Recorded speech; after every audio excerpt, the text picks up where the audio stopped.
corruption in political circles is not uncommon. And news of corrupt politicians have been coming to light from all corners of the world. And this practice is as old as time.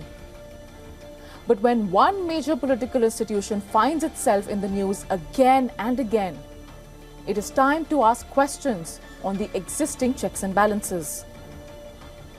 The institution whose lawmakers are in question is the European Parliament. The latest cash for influence scandal involving Huawei has laid bare integrity concerns within the EU Parliament, sparking renewed scrutiny yet again. Now, Belgian authorities have asked the Parliament to strip the immunities of a group of EU lawmakers so that they can be investigated for their involvement. This 2 months since the allegations emerged in public.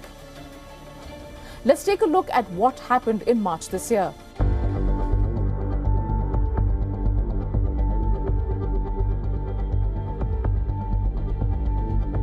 Belgian police raided multiple locations across the country: Brussels, Flanders, and Wallonia, while authorities in Portugal and France also carried out similar operations.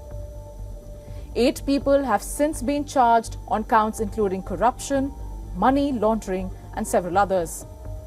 Investigators are also looking into possible embezzlement or gifts ordered by Huawei representatives or lobbyists to members of the Parliament.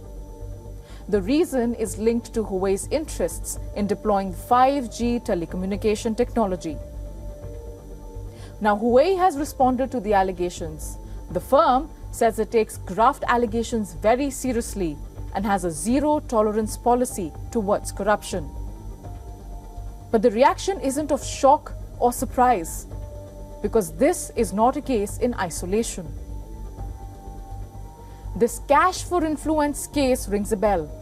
It reminds of the Qatargate scandal that hit the European Union less than 2 years ago.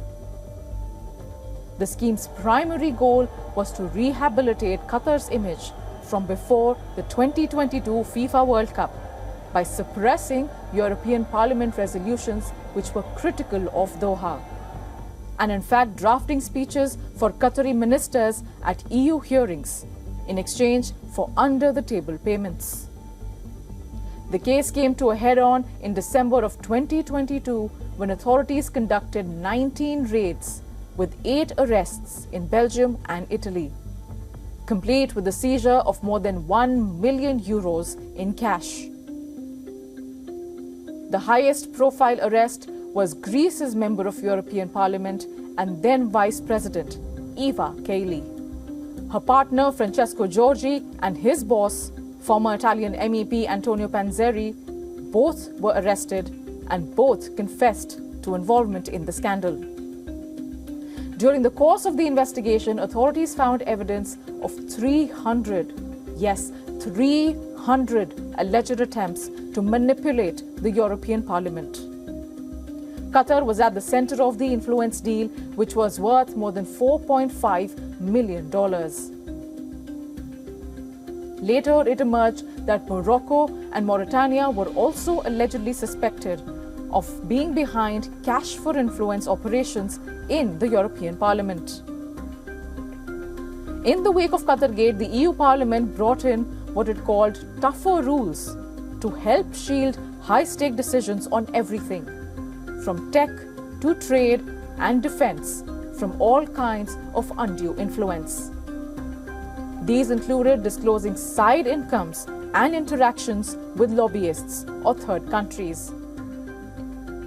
But what's the catch? The catch here is that they relied on self-policing, which experts say lets the culture of impunity continue unchecked. So the members of European Parliament forget to declare substantial income or say an invitation to a Michelin-starred restaurant or football matches for that matter. The result?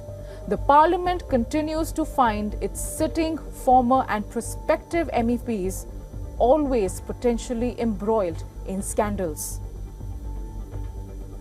since we're talking about this, let's take the case of France's far-right National Rally leader, Marine Le Pen.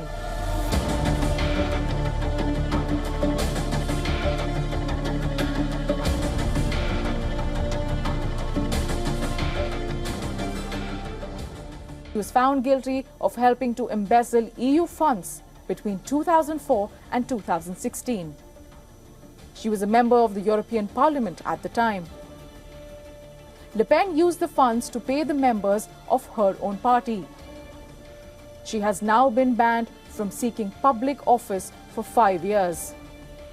A court ruling that she herself labels as a witch hunt.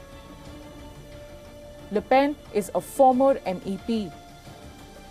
Earlier this year, Dutch investigative platform Follow the Money reported that 25% of the MEPs across 22 EU member states have been involved in some type of misbehavior or scandal at the national or the international level. In March last year, hopes rose after a common ethics body was agreed to in early 2024. The body was agreed to help with enforcement and boost accountability across European Union institutions. But over the months that followed, the panel became bogged down in a political fight and has yet to start any actual work. That's all we have for you on this episode of Prime Crime. We will be back next week with more such stories and cases from around the globe. Thanks for watching.